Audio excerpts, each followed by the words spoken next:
Good evening and welcome to the mid-evening news on the ABC. As you're no doubt all aware, there is a massive immigration into Australia because of the premiere tonight of Rabid Cat Massacre and Rabid Rampage, the new mega-buck production of Jerk Incorporated films. Here, go and look at a reporter. Thank you. Well, we can see in this type of movie production of a Rabid Cat Massacre that the economic threshold of the country will be altered completely by the immigration of the massive population of the rest of the world. And, well, I think that's just about says it, doesn't it? And what do you think of the sequel to Rabid Cat Massacre? Well, I think it's quite a good type of follow-up. It's not the typical sequel where the sequel is not as good as the original movie, but I think what we're seeing here is a continuation of what they'd like to see as one of the movies of the century.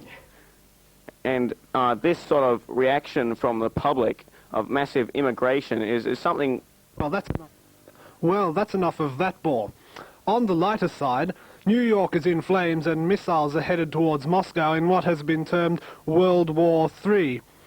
Now, in our impervious ABC studio bunkers, we've just received a report from our temporary man in Moscow. Tensions here in Moscow are certainly mounting as the US and the Soviets fight it out for the copyright values to the Rabid Cat Massacre and its fascinating sequel, Rabid Rampage. Tensions here certainly are mounting, and there seems to be some climax approaching, except I don't know exactly what's happening as they haven't let me into the radar room yet.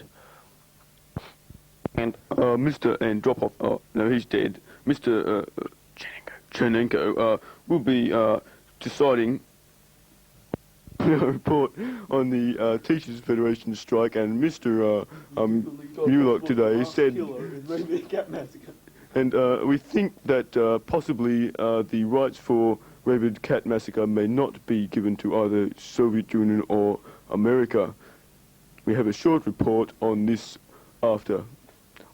Well, I think today the rights for Rabid Cat Massacre shouldn't be given to any of the Western Bloc countries, but Eastern Blocky. or the Eastern Bloc.